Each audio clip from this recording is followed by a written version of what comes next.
Ladies and gentlemen, welcome to this webinar, which is going to cover transitioning to modern airline retailing and its impacts on business travel management.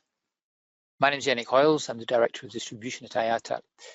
Now, this is the first webinar of a series we're going to do for corporate buyers because you are very important in this transition. At the end of this webinar, we'll ask you for some feedback. So please respond to it because that will help us steer the future editions. And by the way, we're doing this based on the feedback from the corporate buyers in our Travel Manager Advisory Group. Now, a little bit of background as we start. So it'll be no surprise to you, you know, as much as I do, customer expectations have increased and digitalization has accelerated. All this following the pandemic, and it was a couple of years ago, but it's continued. This acceleration is being sustained. In turn, what this means for our industry is that the importance of customer centricity has just increased. It's ongoing. And consequently, we need to embrace modern technology because we can't keep up in our industry with a lot of the legacy we have. Now, to address this, just over a year ago, IATA and its airline members came up with a program called Modern Airline Retailing, which in effect just brings together quite a few of the, let's say, some of the standards or even the jargon that you've heard over the last few years, which is NDC, One Order, contactless travel, digital identity, One ID. We brought all these programs together to deliver them in an aligned and cohesive manner, because that's the way we'll be able to engage the industry, work together, and accelerate the development of all the capabilities that are required. And this includes working on a roadmap for what we call now the Envision, which is a world of 100% offers and orders. That will be the new backbone for the industry. And this means it will be an industry without PNRs, without e-tickets and EMDs. Because if you're starting from scratch, you would not have PNRs, e-tickets and EMDs. All you'd have is one single order with all the information stored in one container, just like any modern retailer. That's what this is all about. That's what we want to share with you. And this is going to be a collaborative journey, because IATA will continue to engage with the value chain, the entire value chain, including yourselves, over the coming months and even years as we go to this goal of 100% offers and orders. So that's it. That's all I wanted to do to set the scene. And I now want to hand over to Benjamin Park, who's going to moderate the rest of this panel and discuss the corporate perspectives. Ben, over to you. Yeah, thank you, Yannick, for this great vision about 100% orders and offers.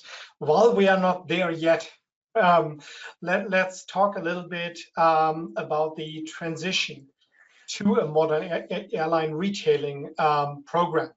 And my name is Ben Park. I'm the Executive Director for Travel and Sustainability at PowerXL. So I'm a corporate buyer like any of you participating.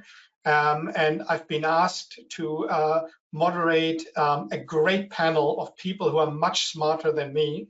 So I can ask the stupid questions, and we all look forward to some very smart answers from different people. But before, I want to give you my little 4 points on what I think is important to set the scene before I introduce the panel. So first of all, it's important to remember on modern airline retailing that this is a journey. A journey is often not a straight line. And that's why some airlines have begun with modern airline retailing, a lot in the leisure space, leisure, and but not so much on the business travel. But NDC adoption is accelerating as a fast pace. In percentage. So if you take the total amount, it might be still small, but the percentage year-over-year acceleration is remarkable. But what we have to remember that we put the customer back into the center of the conversation. And that's why we're having this panel here, because all of us buyers, we're getting these emails if something doesn't work, if the experience is not as people like.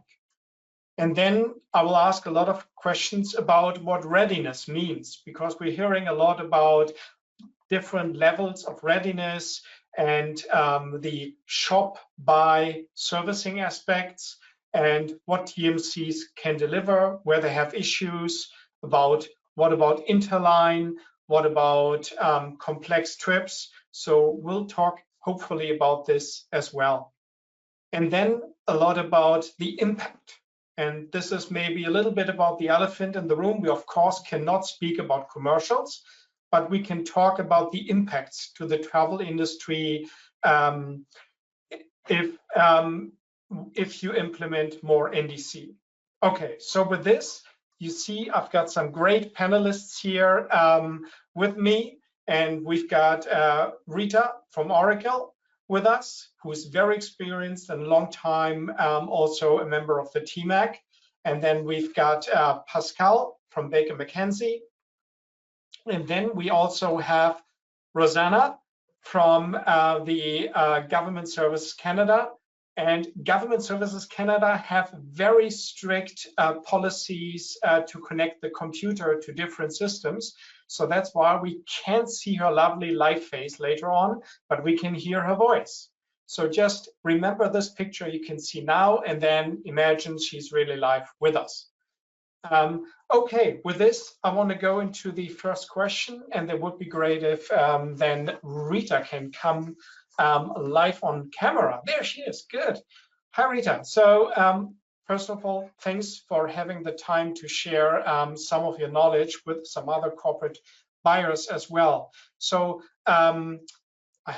first of all, if you can introduce with your correct current title, and then as a first simple question, can you please introduce us briefly to your travel program and give us a little bit of idea regarding also the topic of NDC, like what geographies, maybe what matters to that people later on can say, oh, this persona, this program applies to myself. Thank you.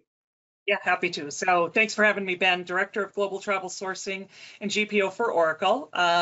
We've, Ben, you and I have done this before, so let's go down this path again. So we are, from a program perspective, we have about 170,000 employees in 157 countries. I'm going to jump right into what we're doing from an NDC perspective. That's really, that allows us to be playing in this space. We are using the Get There tool on Sabre Red 360 through CWT. Now that's a whole lot of like letters and whatever, but that is our catalyst that allows us to bring NDC content to our travelers through the Get There application. We didn't go down the path because, oh my goodness, I'll back up and say, I've been an NDC proponent for a long time. I've been on the TMAG for a long time. I believe that NDC is the right path to go down. Did we as a program last April go down, look at it and say, oh my goodness, everything in the ecosystem's ready, let's move forward? No, it wasn't. But we also looked at it and said, we couldn't put ourselves in a position where the travelers couldn't get content. And we all know what carrier we're talking about from last April. We put our, in putting that customer first, and Ben, you said it, putting that customer first, we couldn't put our travelers in a scenario where there was content that they couldn't see in our program. So we work closely with Get There, with CWT, through the Sabre Red 360 platform, and said, let's start to do some tests here. Let's start to understand what's out there. What are we seeing? We all know that American went down the path in April. Thankfully for us, our partners in United also had NDC content already turned on in Sabre Red 360. So we could run tests on United Airlines. We could see how is that going to impact our back office? What are we going to see in reporting? All of those things. And we found, we found that, and I like to say it wasn't as easy as anyone thought. It also wasn't as hard as anyone thought. So, it was a great learning path, and weirdly, we did it in basically 3 weeks to a month. Said, wait a second, we've got to understand this. We've got to see how it's going to impact our program. And thankfully, we had the right partners to go down that path with us. Now, I don't know if I answered all your questions, Ben, because I don't remember all of them, quite honestly. But that's kind of where we were, what we did to get there. I can talk about where we are now. We are, So we have NDC content turned on. So let's talk about the SOTO ban, which is really weird to think about, right? So when Egypt had the SOTO ban, we were issuing a number of our countries out of Egypt. Now we moved those and we're issuing those tickets, for instance, out of the US. So we have United, American, Singapore, Qantas turned on from an NDC perspective. As carriers become live in Sabre Red 360, we are taking a look with our partner CWT to say, how can we make that available? But I'm going to go back to that Egypt SOTO ban. When that happened, and now we're issuing tickets out of the US in Middle East Africa, for example, we're issuing tickets out of the US so the back office, the agency back office system is already ready for it. So we're looking and saying, okay, are there carriers that, you know, outside of the 4 that I mentioned that have readiness because, again, that back office system is up and ready and you know, taking in NDC content already. So is that enough to be dangerous? It helps a lot. So on a scale like 1 to 10, where 10 is fully mature launch, where would you see your current program with NDC? Like, I mean, we heard 10 years ago when Yannick 100% orders and offers. Where would you quantify your own program currently at? Right, and so I've been a proponent of NDC for a long time, and not because, you know, for a number of reasons. One, I see our opportunity to sell to the traveler what they need when they need it, to help on the, you know, to make expensing easier, to make the trip easier. Are we there yet with NDC? No. I think anybody that talks about NDC right now, it's simply about content. You know, we know that there are carriers out there who have taken content out of the EDIFACT or out of GDS. What we're finding with our partners is we're seeing EDIFACT, or excuse me, we're seeing NDC content in cost savings opportunities, so where there might be continuous pricing in place. Or we're seeing it, you know, like a partner, for instance, who has taken NDC or has taken content out of EDIFACT altogether. If we didn't have NDC turned on, that's some either whether it be low cost content, whether it be even just, you know, middle of the bucket, not your SQVs, it's your H&Ms, for instance, in some scenarios that they're taking out. That's what we're getting to long term. So I would say, you know, on a scale of 1 to 10, the things that we need to have happen, which is content, which is really important right now, is happening really well. Those add-ons, those, you know, personalized shopping experiences, those bundles, for example, aren't happening yet because, again, the biggest issue right now is content. I would say when people say what's working and what's not working, you know, there's been a misnomer out there that, oh my goodness, like that, you know, servicing on an NDC booking is going to be more difficult, and we aren't necessarily seeing that. Our agents are able to service those NDC PNRs through Sabre Red 360. Now, you know, has there been training for the you know, frontline agents on recognizing how an NDC booking is different? Yes. Did we do anything with our travelers to say, hey, when you're in the booking tool, here's what NDC is? No, we didn't do any of that. You know, they have a price, they have a ticket, we get them the price that they're looking for.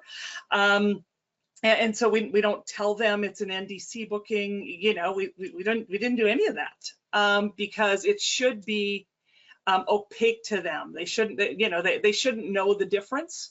And in some of those tests that we did in March, for instance, of last year, you know, I picked up the phone, I called United and I said, can you see this? I checked in on this today. Can you see my mileage plus number? All of those different things, we were able to tie all those and say, yep, there's not an impact to traveler experience, and that's what was important.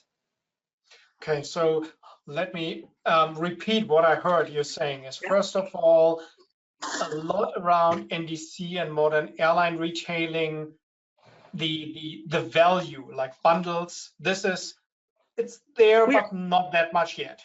It's at the moment, it's a lot of focus on getting content back, which was there before in the old EDIFACT world, because airlines have correctly removed stuff. So at the moment, it's a little bit back to status quo, where we've been in our safe zone a couple of years before. And the other, so the whole value discussion is at the moment more as sourcing. So getting better prices, getting the tickets, so that the value is coming, but it's currently more focused around commercials. 100%. Yep, agree. So the question you mentioned about like servicing and that it currently works. So do you see, first of all, between carriers differences in that your TMC can service them, and then is there a global difference? Because some in the audience might think, okay, when I launch my US program, then it works globally. Is that the case? Yeah, so a little bit about servicing and different readiness levels. Thank you. Yeah, great question. So, all of the recap that you gave was 100%. That's right where we are. But I would say from a servicing perspective, now, you know, again, like when it first started, we saw more differences, right? In how the agents had to do things differently. I'm happy to say that, you know, we unfortunately smoothed that path for some who are going down that same route. Again, Sabre Red 360, etc. So we smoothed the path on some of that. We actually had some, great conversations, and we have ongoing great conversations between us and Sabre and us and CWT. What's working, what's not working, and so, you know, like I said, we're smoothing out some of those issues. You know, in that, if you think about a follow the sun, so an Oracle person who issues a ticket here in the US and it's a weekend and they're, you know, it's maybe being picked up by a service center by CWT, for instance, in Europe, right? You know, that person isn't necessarily servicing it different. They just had to have the training. So, you know, we can buy United, for example, you know, point of sale Singapore, for example, or point of sale Australia. We can buy United, point of sale point of sale Australia, and there isn't any servicing differentials that we're seeing. We aren't seeing anything on the service side. We aren't seeing anything on the employee experience side. So, you know, we've been able to, again, get through some of the hurdles, you know, or some timeout issues, for instance, with United Airlines, some fair loading issues with American Airlines. And again, being one of the first to turn it on and see how everything's reacting, we learned a lot.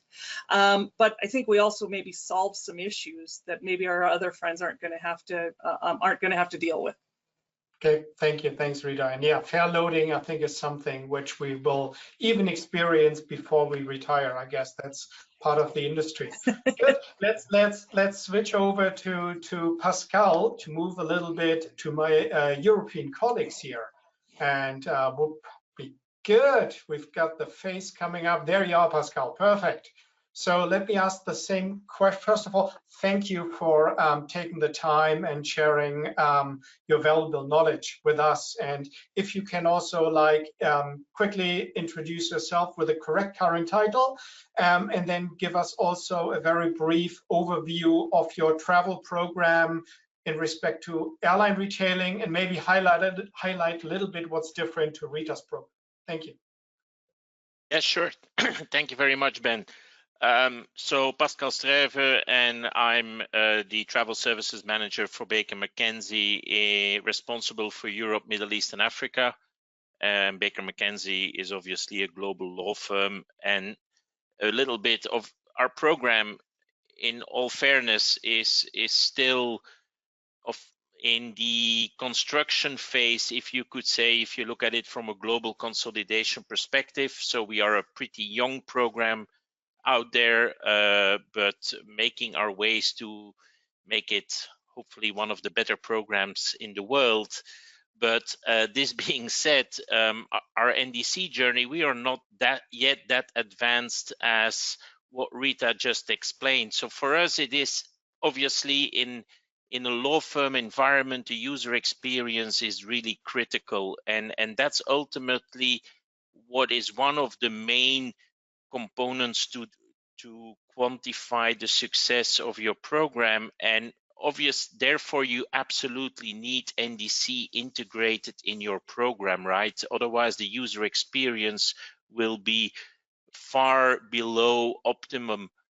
Now, what we do see today is that we still have a little bit of, I would say, challenges when you look at it from a global perspective in all the different markets to be able to get to all the content that we would like to have.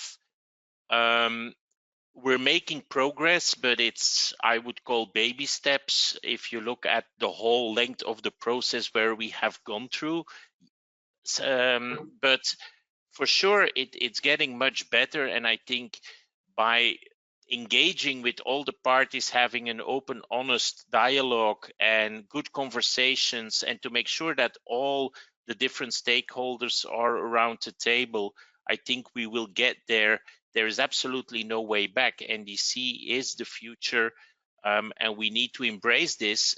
And everybody in the travel industry and the corporates that are currently online listening, the same. You need to embrace it, have those discussions, make sure that you can bring it all together in an ecosystem, because at the end of the day, it's the credibility of a travel program that you have, first of all, the content. And it's true, like what Rita explained, we are still in that phase of gathering content and making sure that we have all relevant content integrated in a program. And yes, you could say that the continuous pricing is the additional component that we didn't have in the past, and that's great. I think that's a great step forward. But hopefully in the near future, we'll get also in creating specific bundles that can enhance the user experience depending on the persona that you have within your travel program. Will it be the same bundle for everyone? I don't think so. It might be bundles specific to the certain personas that you have in your travel program, but it's also then a matter of good understanding of what are the needs that you have within your organization. And that is a journey into maturity that we collectively as an industry still have to go through. I think we are not there yet, but hopefully in the near future we will be. Yeah, no, thank you. But let's take a step back. And one question I always had is like, what is the consequence of doing nothing? So the sit and wait. This is like, my TMC will solve this. I'll have only a couple of years until I win the lottery. I sit in there. So what do you think is the consequence at this point if you decide I'll ignore?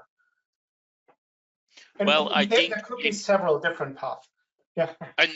And that's most probably the answer will be different depending on who you ask the question to, right, Ben? I fully agree. Now, in my idea, doing nothing means pretty much the end of corporate travel management within an organization, because the more fragmentation that you will see happening, and the fact that you don't create that user experience that any traveler is looking for, that will create leakage, that will create people going a different path because they don't believe your program is the best in class.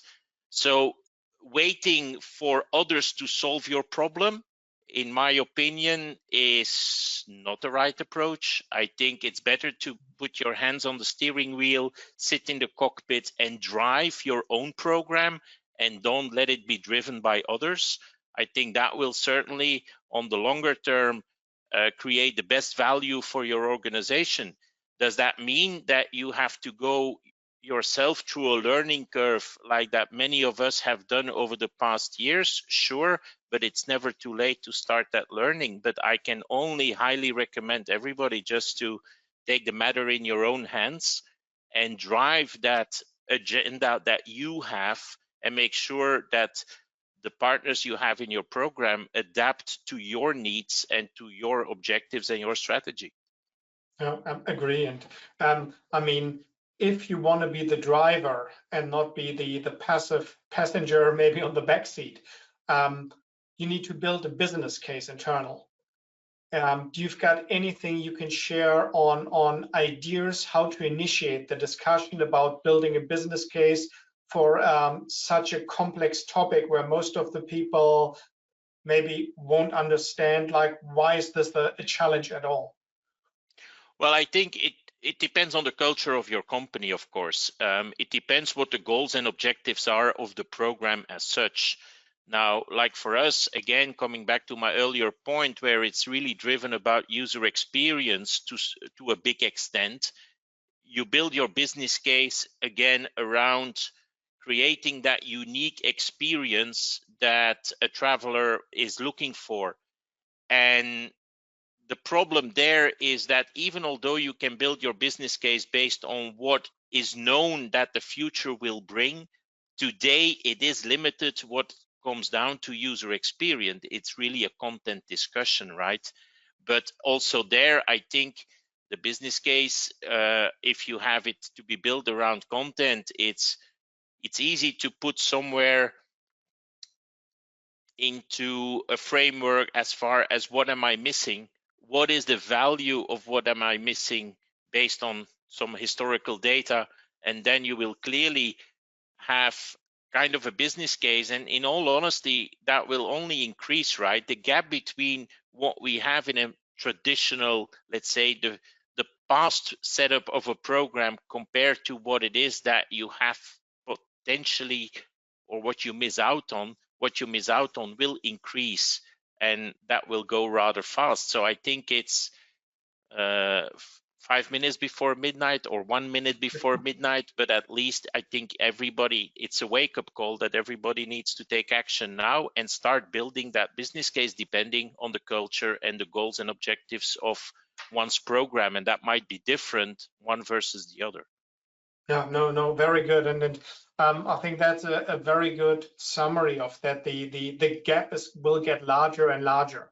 And that's why, unless you want to build a gigantic bridge later on to jump to modern retailing in one step, you maybe need to make small steps now to not lose the pace, correct? If I put this into a picture.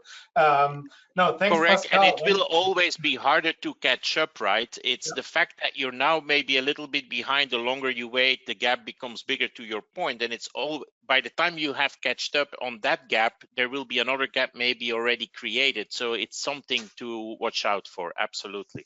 Thank you. Perfect. Thank you. And now let's transition over to Rosanna with the strictest security policies, but the best voice of all of us.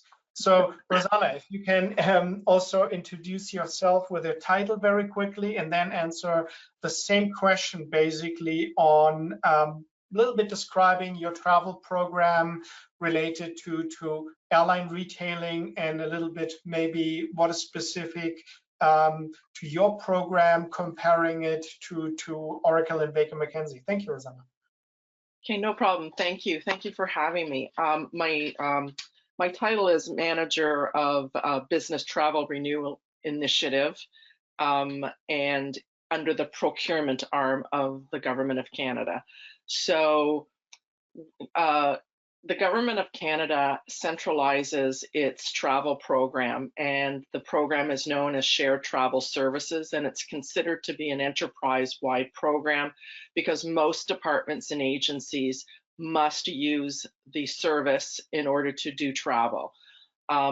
We represent 99 plus departments, and that gives or take as they amalgamate or split up based on the political session in House. And we have 350,000 employees that are registered and non-employees, and there's about 15,000 travelers on the road each day. So it's a what we call a beast. It's pretty big, and I think what makes it unique in itself is that we, as the procurement branch that are responsible for the contract, it is very fragmented. We don't own everything. So because different departments own different pieces of our program, to amalgamate us under one is not always an easy feat, and it takes time to procure. So for example, I manage the procurement side, and we are looking at reprocuring, but policies belong to what we call Treasury Board of Canada. They are our employer, and therefore they set the policies and directives for all departments and agencies that we must align and follow as a whole. When it comes to border control, that's a different department. And when it comes to foreign directives, when it comes to duty of care, that is owned by Government Affairs Canada. So we have to, when it comes to business rules and policies, we need to integrate all of them from all of these different departments that have ownership and roll it under one service. So sometimes it becomes complicated. Procurement is a long-winded endeavor. It can take years to procure. We are currently an end-to-end solution, but I will say we are currently on a legacy system because our procurement process takes so long.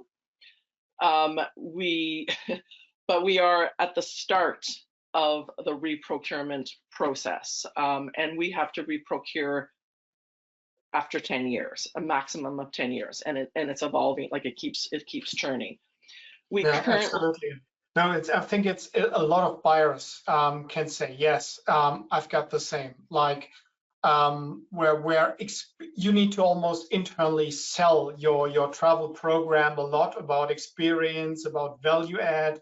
It's a lot about buy-in. So what specifically motivated you about NDC, and did you build a business case already for a better airline retailing experience on the fast track, faster than 10 years? So, no, there is no fast track with the Government of Canada.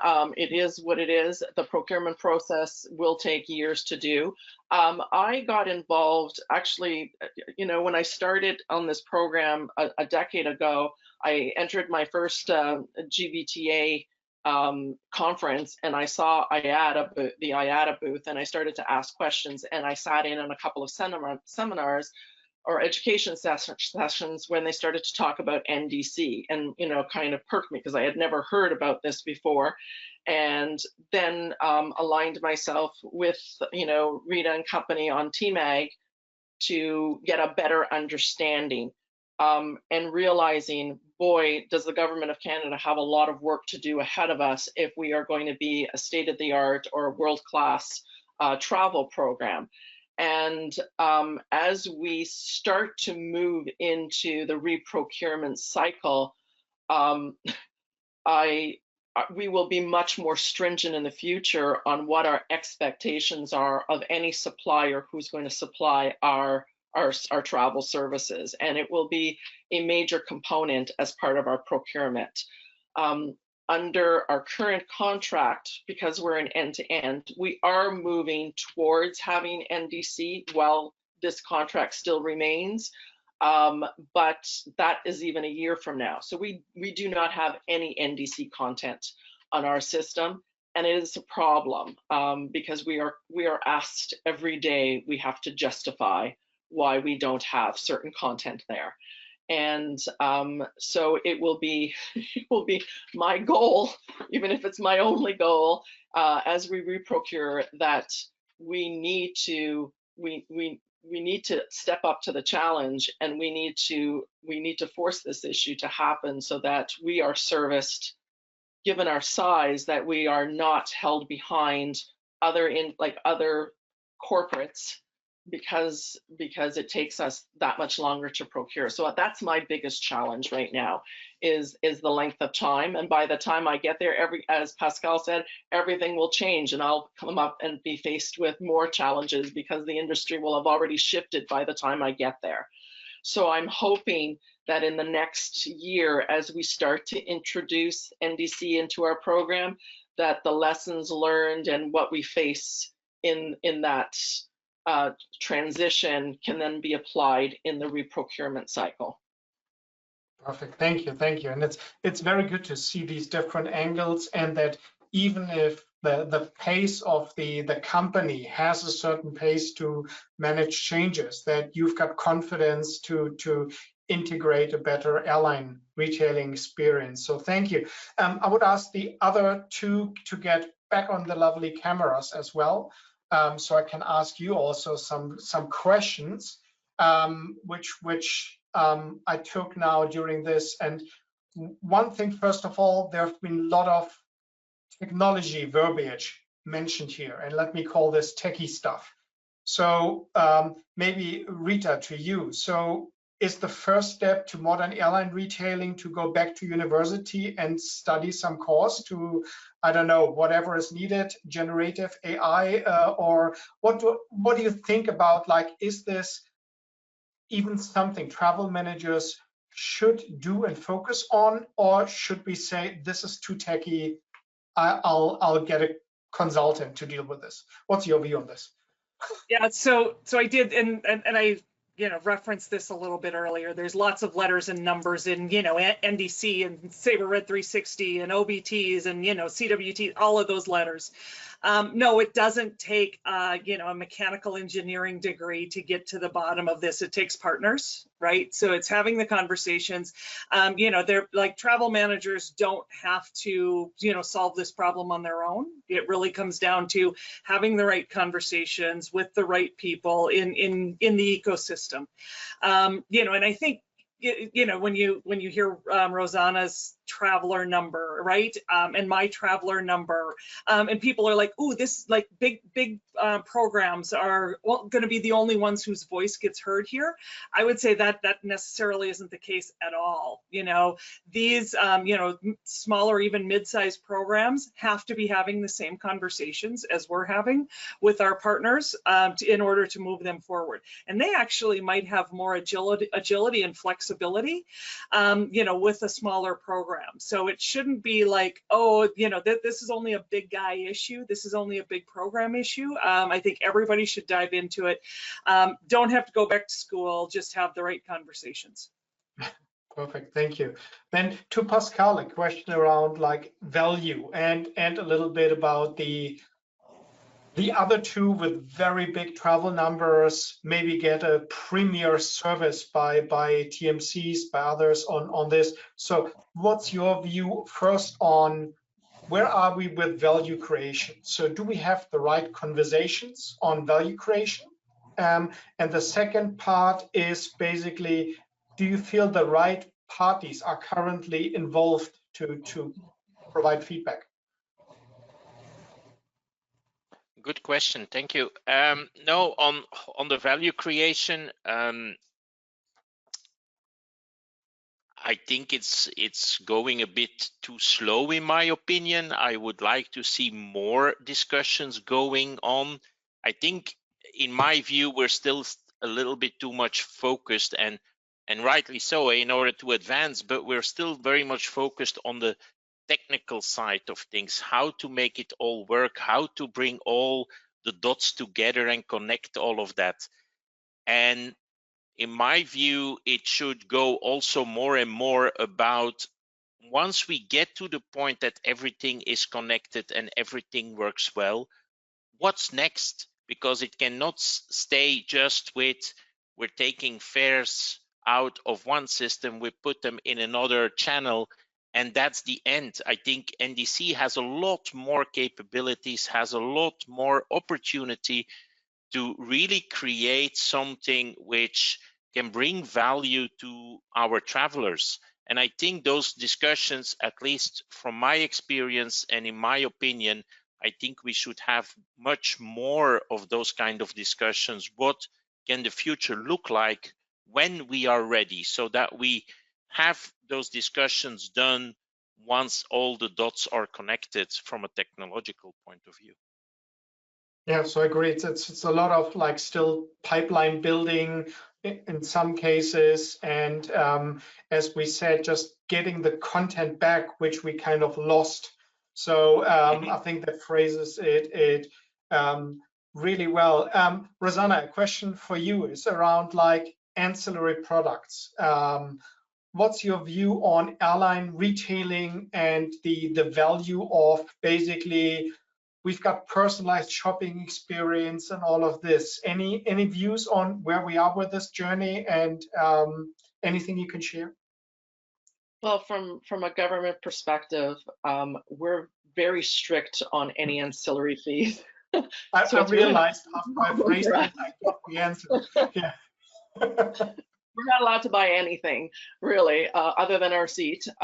So that is that will be interesting to see if I can really, as they say, turn things off if policy doesn't permit it. I'm not in it, so I understand based on what the airlines are saying is that we're going to be able to turn certain features off if we're not allowed to. I don't know if that's true or not true. I haven't experienced it, but we're going to have to figure it out because we can't buy anything really. So I don't really have too much of an opinion on it. I know that I'll have to be very careful what we permit in. Yeah, I would just jump in there, Ben, if given the opportunity. I would just jump in there and say that there isn't enough readiness to answer the conversation, even for those of us who have it turned on right now. You know, to Pascal's point, and you know, it's all about content right now. We know that those pipes, and again, we're going to set all the technical crap aside. We know that all those pipes are going to bring us goodness, right? Goodness and options. And so where Rosanna might not want some of those options, right? She's going to have some of that flexibility, but I don't know that there's a carrier out there right now who is looking at this outside of their own channels. Like if you think about, you know, going to an airline.com, you know, purchasing opportunity, they have the opportunity to put forth to Rita Visser all the goodness that they want. Eventually, all that goodness will come to me and should come to me through a corporate travel program. And to Rosanna's point, I have then the opportunity to say, yes, bring this in, no, leave that out there. But we aren't there yet. So that optionality or you know, ancillary stuff seems like it's the next thing. But again, if you think about, you know, we've got partners out there right now who are just, who again, are making it all about content, taking it out, saying, if you know, if you don't have it here, you aren't going to get it there, right? This is the only place you can get it. They're making it about content instead of taking it to the next level. Yeah, thank you. Yeah. Good. And yeah, so let's shift a little bit the gear to some of the elephant questions which have been asked by the audience, and I want to address this.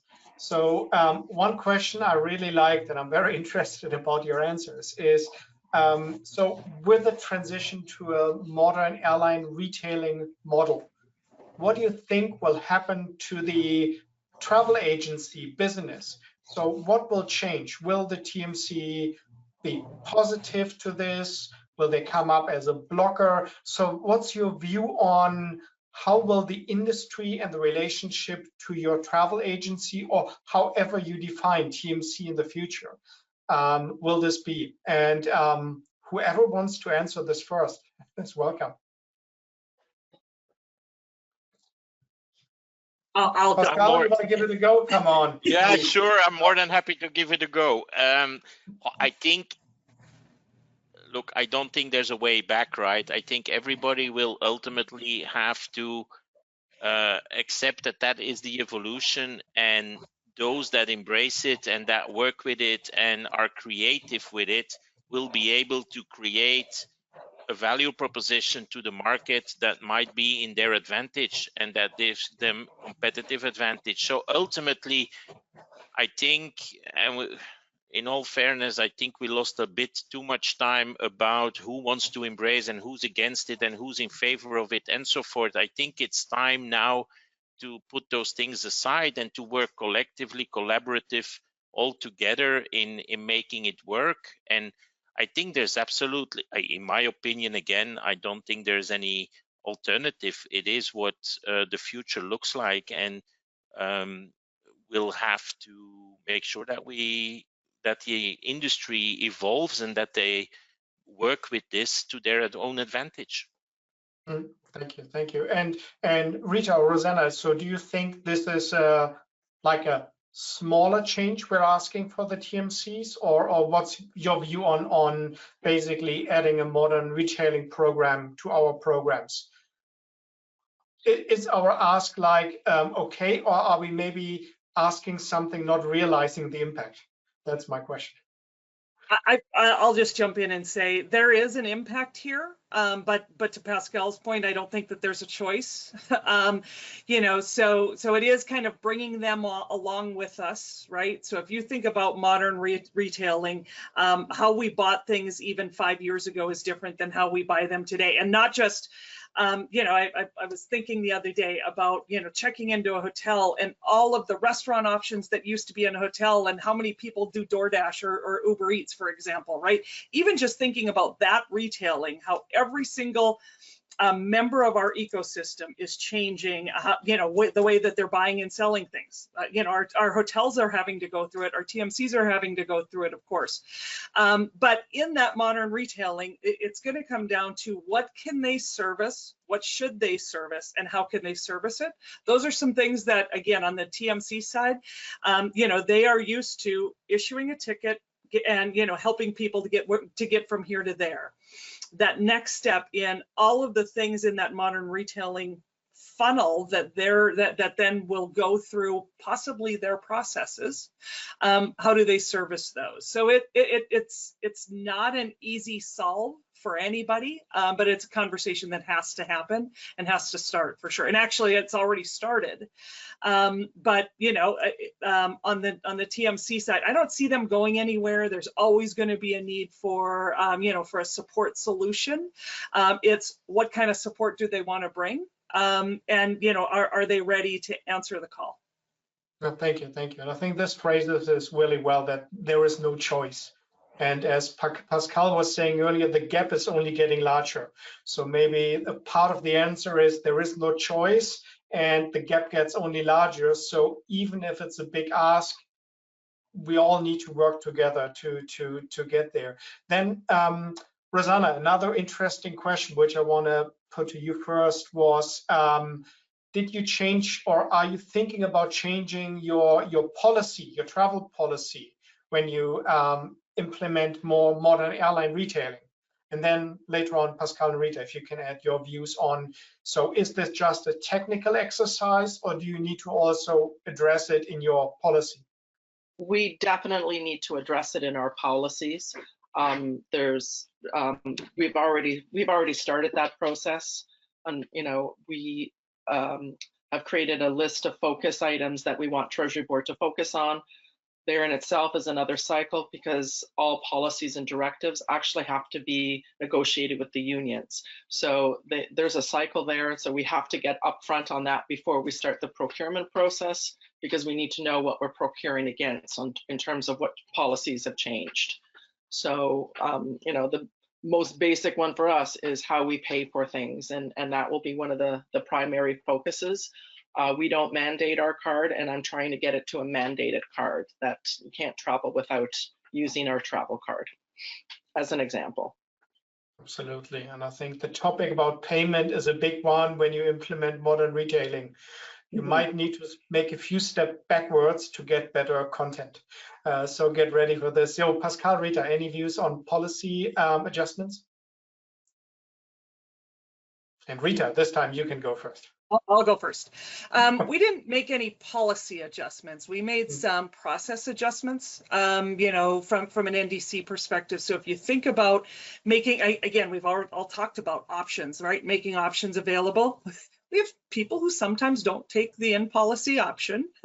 And so, you know, and whether it's they didn't know that it was out of policy. That's where I'm going to call BS on that, because they were told 3 times that it was. But so we didn't change anything from a policy perspective, but we have had to put in some processes that say, wait a second, Rita, we're going to help you to make the better choice for you, the more in policy choice here. And so that, again, you know, comes with learning, comes with understanding, okay, now we see this behavior happening. And so we make it very clear to them, you know, in a note. It isn't a, hey, we're asking, can you do this? We're doing that. We're doing this on your behalf. Thank you for being in policy for the next time that you make a booking, type of thing. But when, you know, you have to recognize when you put all those options in front of people, sometimes they don't make the right one. Just like, you know, when you go to lunch today, did you make the right, you know, choice for your health and well-being? Sometimes I don't. So sometimes our travelers don't make the right choice. But not a necessary change to policy, Ben. Yeah, thank you. And we all know our 100,000s of volunteer travel managers happy to telling us how to do this a little better. Yeah, luckily I'm not in facilities and have to build offices where everybody has managed to move. Good, Pascal, any view on policies? I guess your company loves policies of the size of 150 pages at least. And that's the executive summary. Yeah, no, not at all. But no, I don't think, for us at least, I don't think that would be an immediate policy change. And I think in general, I don't foresee too much of a policy change in the current phase where we are with NDC content and how it all maps out. Now, once you go into that next phase where you talk about bundles and ancillaries that come on top of that, etc., that might change completely the answer, because that might trigger some changes and approaches to policy which we might not even think about today, in all honesty. So also there we will have to, as corporates, be flexible and adjust to the landscape in which we operate in the future. But right now, I don't see the need necessarily to make a lot of policy changes now. Absolutely, and I think I think goes back a little bit to what we said in the very beginning. A lot of this is behind the scenes. Travelers don't need to worry about, are we getting the contact from EDIFACT, NDC? Yes, at the end, it's value. And when we come to the topic about ancillaries, then the policy hopefully should have addressed this already a little bit earlier. In the case of Rosanna, it's you're happy if you're on the flight, and if they sell standing seats, we'll buy them. I'm putting now words at you, but sorry. But no, but luckily your companies are not operating in Ireland with some favorite airline there, which might introduce this very soon if they are legally allowed. Okay, coming to some final questions. And this is a little bit like off the script now, so I give you time to digest this. So can you share something about like some currently bumpy experience with NDC? You don't need to name the vendor, the airline, or the TMC, but I would be interested in to share a little bit of some bumpiness where you said this and this just didn't work, and so that people get an understanding about the current issues you're facing in your daily life. And this is not to blame any airline, any technology provider. This is just to give examples of like NDC bumps, I would call them. Yeah, Pascal, do you want to give it a first try?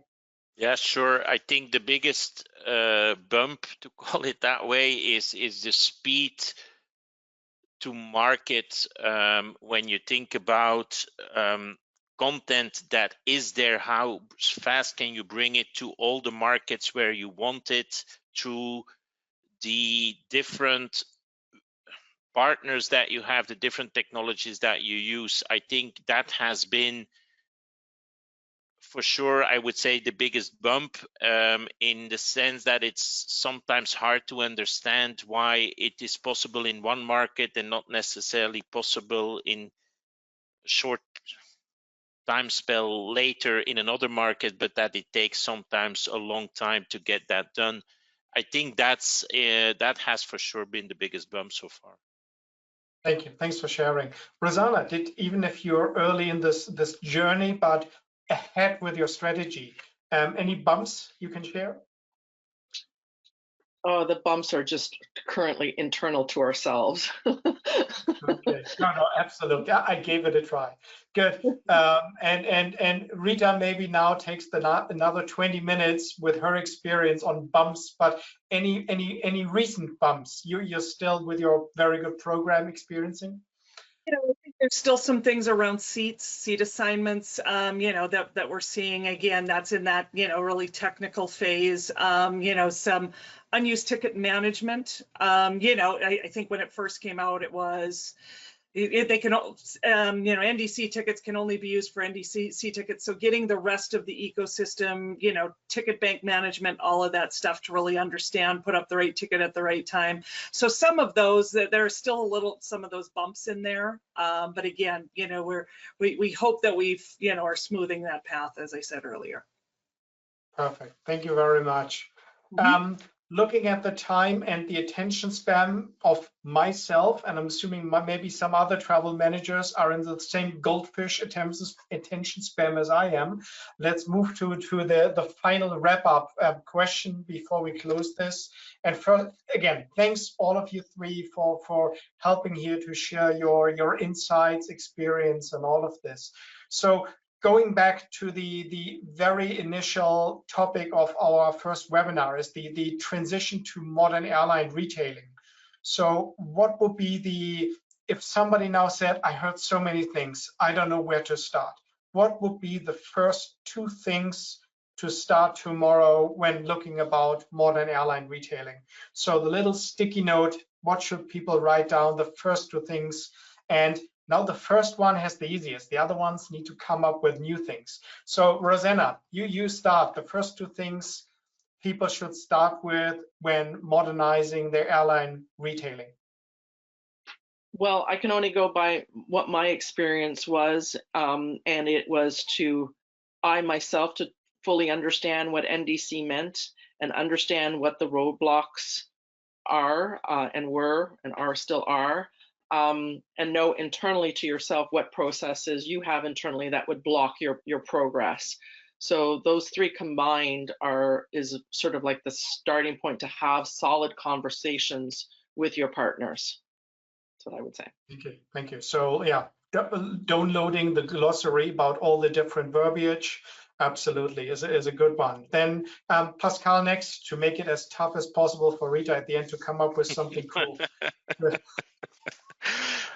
I would say that the most important thing is to take the ownership in your own hands, bring the stakeholders around the table, have those discussions, lead the conversation. Don't fall into the trap of just go with the flow, because I think it's really urgent that we make progress, and the best progress can be made if you are at the steering wheel taking that initiative yourself. Thank you. Rita. Yeah, you left me for last. Thanks, Ben. I would say, well, one, a plug for, like webinars like this. This is the first of a few that are going to happen around modern retailing. So being willing and ready to learn. I think there continues to be that there's a sect of people in the middle of this. Some who are ready. I want to turn it on tomorrow. What can I do to turn it on? That's awesome, right? They're open to it. They're understanding it. They're trying to learn more. That's awesome. Then you have people who are staunchly like, nope, I'm not going there, right? I don't know how we can change their minds. It's the people in the middle who are lukewarm to NDC, and it's them getting them the right information. So I think there are people in the industry who are willing to say, here's what we did, here's what we here are the things that we tackled. So educating yourself, and again, this I said earlier, this isn't going back and understanding all of the technical nature of this. It's having the right conversations with your partners, and not just having a conversation and when somebody tells you no, go, I guess I'm going to wait. You have to be willing to push the envelope a little bit and ask them to step outside the box. You have to be willing to step outside the box, especially the people in that middle, that you are going to get told no. Don't take no for an answer. Push the ecosystem, and have a partner that one partner that's willing to step out on a ledge with you, and you'll see success. No, thank you. And I think that's a very important reminder for all of us that if there are certain things, share this with your groups, with your network. We can all learn from each other, and everybody has these bumps. So what I took down as my notes from what we discussed a little bit is this will happen anyway. You can be part of this, and it's a longer journey. But you need to make strategic decisions now, because it's not a switch and then tomorrow NDC pipes are working, you get all the ancillaries there. At the moment, the reality is it's still about getting back to square one, where the old content was available through channels which no longer offer this. So at the moment, it's a little bit the feeling you're just getting back to status quo where we've been in the past. But if you set the pipes, you later on will enjoy all the benefits that you as Pascal I think said, like your program adds still value. Otherwise, you're maybe risking of being asked like, what is the current value of a managed program? And lastly, I think with you three here and the invisible Rosanna, it shows that it's a very individual answer to each program, to each company. So it's not the one size fits all approach. So that's why don't feel bad if it works for some. Like for me here on this call, if I hear from Rita how great this works, I just can't copy and paste this over to my program. It wouldn't work for my program, even if I do the same things. So don't feel bad if one is more advanced, because maybe their program has a different setup and there are reasons. Yeah, that's my little takeaway. So thank you for sharing your stuff here. Hopefully the next webinar will be as informative and give us feedback. And there is here this lovely QR code talking about fancy stuff. So thank you very much and have a great rest of your day. Thanks, Ben. Thank you. Thank you.